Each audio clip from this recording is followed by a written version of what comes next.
Salam alaikum les gens, Bassem Vénitieux 692. Oh, Salut tout le monde, j'espère que vous allez bien, c'est ActuYTB2 et on va regarder une story de Bassem au sujet des manifestations pro-Palestine dans les universités, Sorbonne, Sciences Po. Et après sa vidéo, je vous dirai mon avis, n'hésitez pas à mettre un pouce bleu et à vous abonner. réveil, ça va pas du tout. J'ai envie de faire un remake. Le remake du général Massu qui regardait le général de Gaulle au mai 68 et lui disait: Général, qu'est-ce qu'on attend? Nous avons combattu les nazis. Qu'est-ce qu'on attend pour s'occuper de tous ces étudiants? Il parlait de mai 68 lors des blocages. Qu'est-ce qu'on attend aujourd'hui pour envoyer la BRI et sortir par les cheveux tous ces bobos gosses de riches qui s'inventent des idéaux et qui s'inventent des combats? La Palestine, elle vous a rien demandé. Vous faites comme vos maîtres américains wokistes qui font n'importe quoi pour passer leur temps. Vous êtes là pour étudier, vous êtes l'avenir de la France. Putain, on est dans la merde quand on vous voit. On n'en a rien à foutre de votre compassion. On n'en a rien à foutre de vos combats. Tout simplement, vos combats, c'est que vous êtes des fumistes. Tout simplement, vous adorez les happy hours. Et vous inventez des idéaux de combat où tout le monde en a rien à foutre. Vous n'êtes pas concerné, tout simplement. Vous comptez changer quoi, vous? À part sécher les cours, à part passer à la télé, à part vous inventer une idéo, des idéaux wokistes, vous servez à quoi, vous? Absolument rien, vous n'êtes pas concerné par cette misère-là. Et commencez pas à faire les bobos, vous êtes que des bourgeois bohèmes, allongés dans vos fauteuils en cuir en train de pleurer la Palestine. La Palestine, elle vous a rien demandé. La Palestine, il y a Dieu qui la protège. La Palestine, c'est le destin. Et on sait où tous ces gens ils vont finir, Inch'Allah. Donc on n'a pas besoin de vous, vous créez le désordre, vous faites monter l'islamophobie, encore une autre fois vous, comme si que nous on le faisait pas assez. Il y en a marre de vous, il y en a marre de ces bobos de merde qui viennent nous casser les burnes pour rien du tout sur les plateaux TV. Qu'est-ce qu'on attend pour envoyer la BRI? Il faut les sortir à coups de crosse, ces sales gamins, les braquer comme les gens pendant les émeutes. Faut faire exactement pareil. Au sol, tête par terre, canon sur la tempe. C'est comme ça. Ces bobos qui mettent des véjas, ils pensent avoir cet totem d'impunité parce qu'ils manifestent à la Sorbonne. On n'en a rien à foutre, la Sorbonne ou pas la Sorbonne. Vous utilisez cette faculté qui est ancestrale, qui a formé tant d'élites françaises, qui a une histoire. Vous prenez en otage l'excellence française. Derrière votre combat bobo gauchiste, fumiste, ou que vous en avez rien à foutre, les mêmes clochards qui manifestent à la Sorbonne sont les mêmes clochards qui bloquent l'autoroute au nom de l'écologie. Vous êtes dans la démagogie chronique. Il y en a marre de ça. Donc, vu que vous êtes dans la démagogie chronique, il faut y aller une fois pour toutes et il faut les sortir par les cheveux. Et simplement, pour finir, tous les clochards là, tous les clochards où le malheur des uns fait le bonheur des autres, qui vont venir me casser les burnes, parce que eux, c'est des magiciens, les gens, hein. Ils te cassent les couilles, mais sans les toucher, tu sais. Ouais, eux au moins, ils bougent par la Palestine, eux au moins, ils ont attendu leur maître américain dans les facultés wokistes, où on sait plus qui c'est l'homme, on sait plus qui c'est la femme. Ils ont attendu que eux, ils font pour que eux, ils fassent aussi. C'est là où on voit que leur combat, c'est une démagogie pure et dure. Envoyez la BRI. Salam alaikum les gens. Bécane. Ouais, Bécane. Ça va les gens, vous allez bien? J'aimerais parler à mes frères qui ont fait Taouba. J'aimerais poser une question. C'est vrai que si tu fais Taouba, sincèrement, l'argent haram que tu as fait avant, tu peux le garder? Parce que c'est bizarre ça. Il y en a beaucoup. Ils attendent de faire un coup, un casse, ils font Taouba après. Et après, ils ouvrent des hanouts comme ça avec. Il faudrait qu'on en parle de ça. Wallah, il arrive, c'est vrai. J'ai eu un débat avec un frère, ouais, il y en a beaucoup qui l'utilisent ça. Tu sais, c'est très lyonnais ça. Je braque, je monte au truc, après je fais Taouba. Comme ça, l'argent, je peux la garder. Est-ce que c'est vrai déjà ça? Si tu fais Taouba, sincèrement, l'argent que tu as fait avant, tu peux le garder. Vrai ou faux? Il faudrait qu'on en parle de ça. Donc voilà, c'était la story de Bassem Braiki. Je voulais rebondir là-dessus. Voilà, à propos de ces manifestations dans les grandes universités françaises, qui m'étonnent d'ailleurs, comme Sciences Po, la Sorbonne ou dans des grandes universités aux États-Unis. Là, en actu de dernière nouvelle, les forces de l'ordre ont délogé pas mal de manifestants de certaines universités américaines Manu Militari. Voilà, ils les ont délogés de force. On a constaté que beaucoup de Français ou de partis français se sont ralliés à la cause israélienne, non pas pour la cause israélienne, mais simplement en opposition aux Maghrébins, aux Arabes de France, aux musulmans de France, pour leur manque de discrétion, pour les agissements de certains des leurs et pour les différents comportements. Après, après je comprends la crainte de certains étudiants juifs, voilà, d'être pris à partie alors qu'ils sont innocents de ce conflit. Par exemple, les Juifs de France n'ont rien à voir avec, avec les décisions de l'État d'Israël, tout ça. Euh, donc, ils n'ont rien à voir avec Israël et ils peuvent être pris à partie. Mais après, la plupart de ces étudiants sont des étudiants blancs. Voilà, la plupart de ces manifestants sont des étudiants blancs. Donc, je ne pense pas qu'ils soient pro-Hamas ou pro-terrorisme ou pro-Al-Qaïda ou pro-Daesh. Je ne pense pas. D'ailleurs, quand je regarde beaucoup de voix d'extrême droite, beaucoup insinuent ça indirectement. Je pense que ça dessert leur cause, quoi. Parce que des blancs qui soutiendraient Daesh ou le Hamas ou des trucs comme ça, c'est très rare. Ça existe par contre. C'est plutôt chez les néo-nazis. Après, chez les néo-nazis, il y a différents types de néo-nazis. Il y a des néo-nazis qui sont pro-arabes tout simplement parce qu'ils sont anti-sionistes, antisémites. Et t'en as des gens d'extrême droite qui sont plus pro-israéliens, voilà, en opposition par rapport aux Maghrébins. Et il y a aussi des néo-nazis qui sont anti-arabes, anti-juifs, anti tout le reste, quoi. D'ailleurs, il y a des formes de néonazisme dans les pays arabes, notamment en Syrie et au Liban. Voilà, c'est des mouvements qui se disent quasiment néo-nazis, voilà, qui soutiennent plutôt, on va dire, le Hezbollah libanais, Bachar el-Assad et indirectement le Hamas. Voilà, ils combattent. Et c'est des mouvements laïques, voilà, c'est des mouvements armés et politiques laïques, ultranationalistes avant tout, ultranationalistes avec des symboles qui ressemblent fortement à ceux du nazisme. Après, on va me dire, entre la peste et le choléra, ouais, ils sont moins pires que Daesh, par exemple, sur des trucs, tout ça.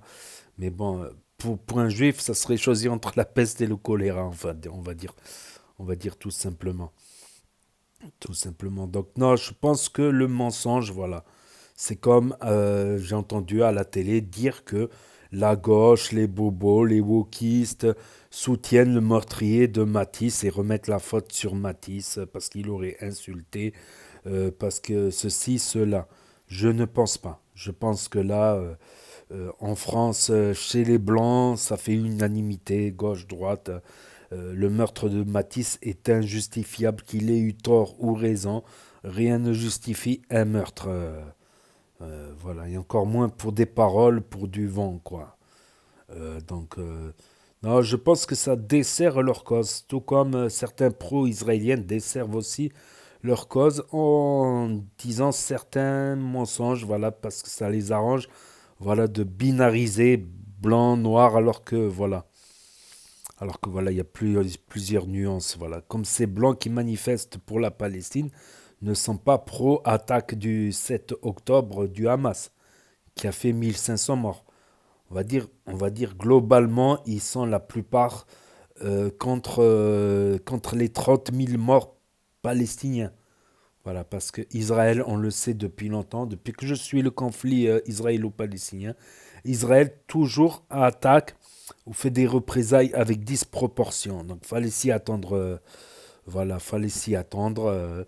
Depuis l'an 2000, depuis la deuxième intifada, Israël a toujours des attaques, des représailles disproportionnées.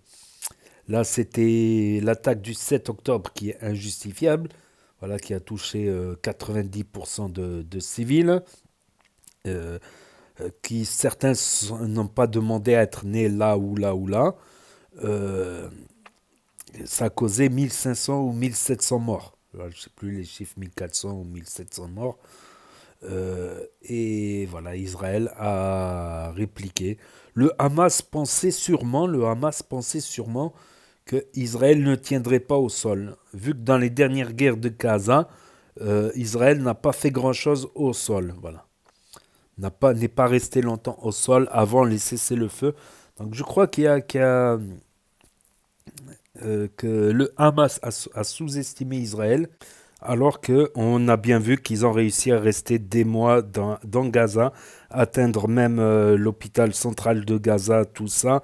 Malgré certaines pertes, ils ont réussi à tenir. Et on sait très bien que militairement parlant, que des bombardements sont insuffisants pour démanteler un groupe, tout ça. Qu'il faut fatalement une intervention au sol. Aussi puissants soient les bombardements soient-ils, sans intervention au sol, ça met pas fin à certaines choses. Je pense que le Hamas aussi a été encouragé par certaines entités extérieures à la Palestine, à Israël. Je pense voilà, qu'ils ont été un peu poussés aussi, qu'ils ont été un peu encouragés à de tels actes pour X ou Y raison. Donc voilà, mais je pense que le mensonge, voilà, le mensonge. Après, je comprends que certains gens d'extrême droite mettent toute la faute sur la gauche d'un côté, mais de l'autre, qui a voté le regroupement familial dans les années 70, si ce n'est un droitard, alias Jacques Chirac, RIP. Non, je veux dire, qui a proposé cette loi du regroupement familial qui a été ensuite votée. Pourquoi? Parce que l'économie française avait besoin de main-d'œuvre dans des métiers ingrats, voilà, que ce soit dans l'industrie, le bâtiment, tout ça, avant qu'il n'y ait la seconde crise pétrolière. Il n'y avait pas de chômage en France. Le chômage en France était volontaire avant la deuxième crise pétrolière. Donc, ils n'avaient pas prédit ça, les grandes entreprises françaises et les droitards et Jacques Chirac. Donc, ils savaient très bien qu'en faisant le regroupement familial, il allait y avoir des naissances et qu'ils allaient être français par la suite, hein. Et que du coup, ils allaient rester. Donc, donc quelque part, ce n'est pas non plus... Voilà, moi je pense que tout est plus compliqué que de se mettre en binarité. Certes, la politique c'est un peu binaire, droite, gauche, tout ça, mais je pense que c'est... Voilà, j'ai toujours été aussi dans le yin et le yang, c'est-à-dire toujours convaincu qu'il y a un peu de bien dans le mal et un peu de mal dans le bien, voire des nuances de gris, je veux dire, excusez-moi, des nuances de gris, un yin et yang dégradé, dégradé de gris, je pense. Ouais, je pense que voilà, et pour comprendre, déjà pour avoir une meilleure compréhension, pour essayer de débattre et essayer de trouver des solutions, je pense que se rapprocher le plus des faits est nécessaire, se rapprocher plus des réalités, voilà. C'est dommage que la politique instaure cette binarité, voilà. Mais quelque part, c'est comme une forme d'insulte à l'intelligence des gens de penser ou de dire que des gauchos défendent le meurtrier de Matisse. Pour moi, c'est impensable qu'il y ait des blancs qui puissent, des blancs, des Français de souche, je vais dire, qui puissent défendre le meurtrier de Matisse. C'est injustifiable. Ou qu'il y ait des blancs, des Français de souche qui défendraient l'attaque du 7 octobre. Je pense que chez les Maghrébins, c'est un peu plus. Tu peux trouver plus de nuances, hein. Voilà, parce qu'après, bon. Après, toujours dira c'est lui qui a commencé, c'est lui qui a commencé. Tout comme il y a des pro-israéliens qui montent sur certaines choses pour surdiaboliser, alors que je pense qu'ils n'ont même pas besoin de surdiaboliser. Tuer des enfants, tuer des bébés. Voilà, même en islam, ils disent qu'un enfant est un ange. C'est comme s'ils tuent des anges quelque part. C'est carrément, c'est des actes odieux, quoi. Donc je pense qu'ils n'ont même pas besoin de surdiaboliser, voilà, par rapport à l'opinion générale, je veux dire par rapport à l'opinion, voilà, et que c'est même contre-productif. C'est même contre-productif, voilà, ce que je pense. J'ai peut-être tort, j'ai peut-être raison, j'ai souvent eu mon avis qui a évolué. Voilà, à surdiaboliser et à sortir certains petits mensonges, voilà, Après, qui a commencé, qui a fait la poule de l'œuf? On va remonter à 8000 ans en arrière, à l'Empire de Judée, tout ça. Peut-être pas non plus, peut-être pas non plus. Là, il y a des choses, voilà, bon, c'est un autre sujet. C'est un autre sujet, voilà, qui mérite débat, voilà, un débat dans la sérénité, bien sûr, sans mouvement, voilà, un débat intellectuel. Voilà, c'est plus des débats intellectuels pour essayer de se rapprocher des vérités, des réalités, pour au mieux essayer de trouver des solutions, voilà, de part et d'autre. Donc n'hésitez pas à me dire ce que vous en pensez dans les commentaires, à mettre un pouce bleu, à vous abonner, à cliquer sur la cloche. Et je vous dis à très bientôt les amis les potos pour de nouvelles vidéos. Merci d'avoir regardé, c'était Actu YTB 2. Premier sur les actus, les infos des influx. Tchuss et à plus.